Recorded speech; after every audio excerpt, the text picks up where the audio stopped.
Meghan and Harry's interview with their friend and U.S. talk show host legend Oprah Winfrey was announced by U.S. network CBS on February 15. Friend and fellow American broadcaster Gayle King then claimed she knew no topic was going to be off-limits during the intimate conversation.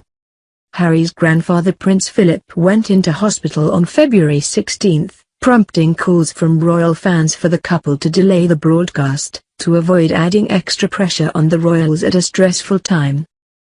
However, the interview aired on March 7 in the US, via CBS, and on March 8 in the UK through ITV. On Wednesday, Ms. King claimed, "Just so you know, they had done that interview before Prince Philip went into hospital. And if something, God forbid, had happened to him, the interview would not have run at this particular time." Speaking during the radio show, Gayle King in the House, she claimed. But the interview was done and was scheduled before he went into the hospital. But a lot of people have raised that point.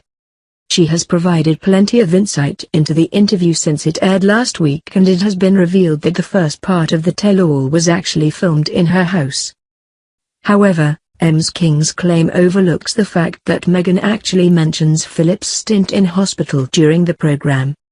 While the first half of the interview, which included more intense questions, took place in Ms. King's garden, the second half shows Oprah visiting the Sussexes' home the following day. Meghan then tells Oprah, "This morning, I woke up earlier than H and saw a note from someone on our team in the UK saying the Duke of Edinburgh had gone to the hospital. But I just picked up the phone and I called the Queen just to check in. You know, that's what we do. It's like being able to default to not having to every moment go, is that appropriate?" As this footage was included in the final edit, it made up a significant part of the interview.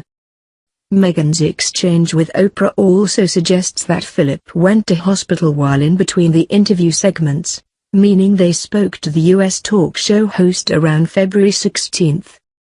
On the same day, Ms. King also told CBS This Morning, "I know she's, Oprah, been working on the questions all weekend long.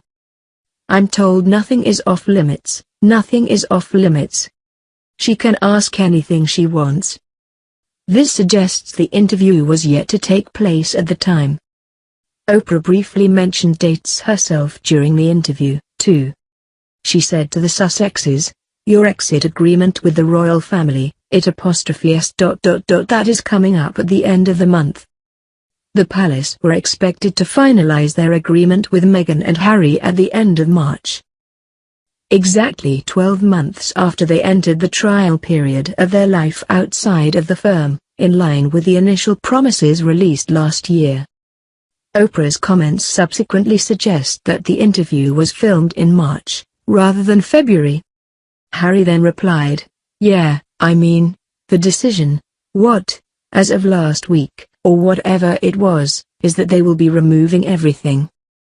He was referring to the couple's royal patronages, which Buckingham Palace confirmed it was removing from the Sussexes after the couple said they had no intention of returning to the royal fold.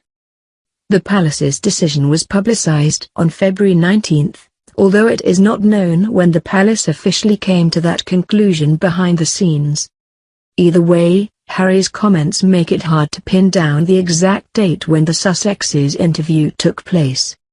Ms. King also caused a storm this week when she revealed that Harry and his brother Prince William had tried to talk about their differences in the wake of the interview. She said these discussions were not productive when speaking on CBS This Morning. Her words surprised Daily Mirror royal editor Russell Myers, who told Sunrise Australia that the Queen had made it clear she wanted to deal with everything in-house.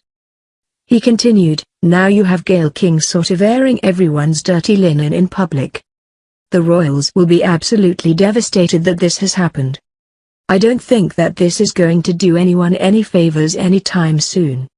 Certainly people will be very wary about speaking to Harry and Meghan in the future if they think it's going to be spread all over the airways as we're hearing once again, unfortunately."